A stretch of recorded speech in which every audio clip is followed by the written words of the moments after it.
For 10 bitter years since the dead broke through the door, I've promised you peace. Flintlock: The Siege of Dawn is exactly the game I wanted it to be, which is good because I think Flintlock: The Siege of Dawn is exactly the game it wants to be. By the way, for the purposes of the rest of this review, we're just going to call it Flintlock. It'll save us a little bit of time. Thanks to A44 Games and Kepler Interactive for letting me review your game. Sorry I'm shortening the name a bit. I'm revealing too much, and the first thing you should know about me is that I don't play a lot of Souls-likes. I'm saying this right at the beginning so the hardcore Souls fans can realize what they're looking at here. A review from a person who generally doesn't engage too much with the genre. And I don't think that's a problem, by the way.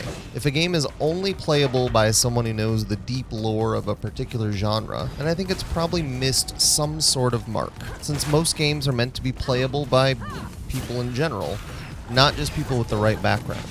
I just bring it up so you know that when I talk about certain things like difficulty, it's going to be from a different perspective than that of a person who only plays Elden Ring on a DDR dance pad or whatever.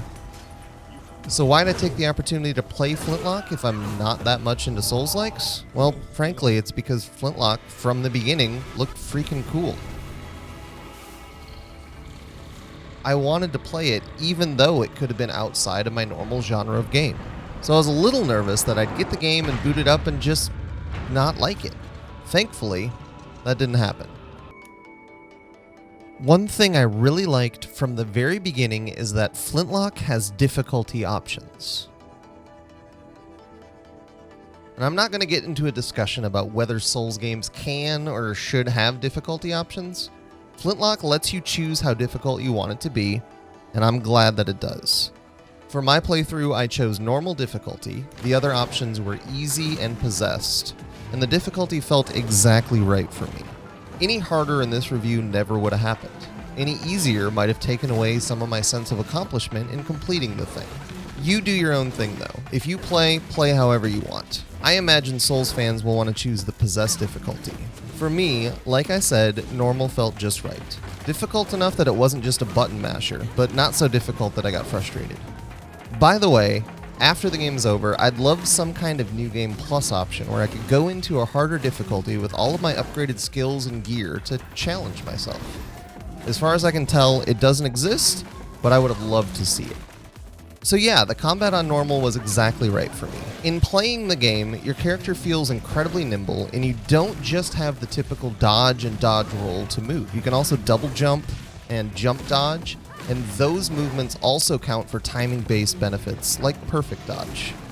My first time really using and understanding the double jump and the jump dodge and how you could chain them to be more agile, I was thinking, someone must have really had fun making these. The animations and the movements themselves feel really fun and exciting, and you can just feel that someone put love into making them. You don't just use those movement abilities in combat either, obviously. They're your primary method for exploring the world, and particularly because of how much I enjoyed the movement, I really liked exploring.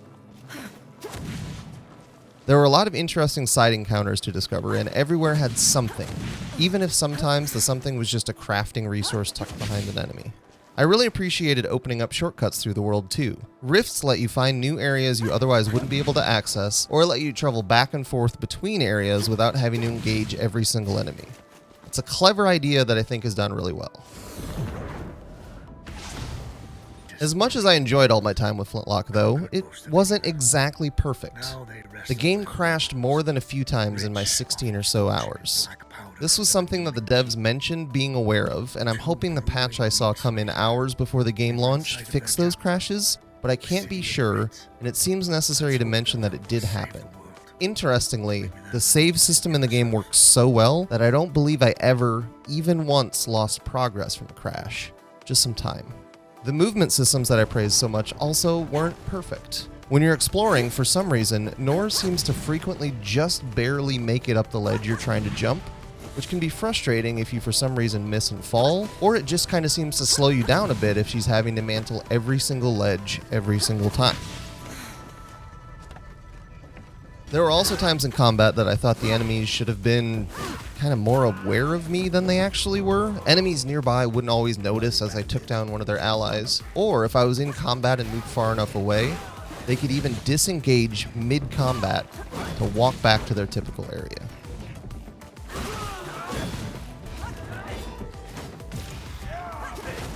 The lock-on system didn't always feel quite right to me either. It worked almost all the time, but in groups of enemies, sometimes it felt just a bit too sticky, like I couldn't quite choose where I wanted to move it.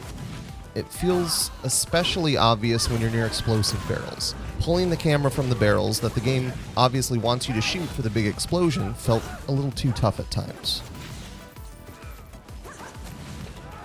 All of that basically sums up the issues that I had with the game, though. And none of them, not even the crashes, took away from just how much I enjoyed playing it. I can't say if Flintlock will connect with anyone else, but the movement, the exploration, the storytelling that I definitely think had a feeling of the God of War series, it all worked for me. It worked so well that I finished the game quickly and have wished, since I did, that there was more for me to experience. Flintlock: The Siege of Dawn feels like an introduction to something. It feels like a statement of, this is what we can do, we hope you like it. And I did like it, and I hope they get the chance to do it again. I'd love to spend more time in this world. For me, Flintlock: The Siege of Dawn is a recommend. It's a game that you should play. It's not a game that demands too much of your time, and if you choose a lower than the highest difficulty, it's not a game that's going to cause too much frustration. It's just a good time in a good game that, while it's not perfect, is still worth playing. Thanks for watching.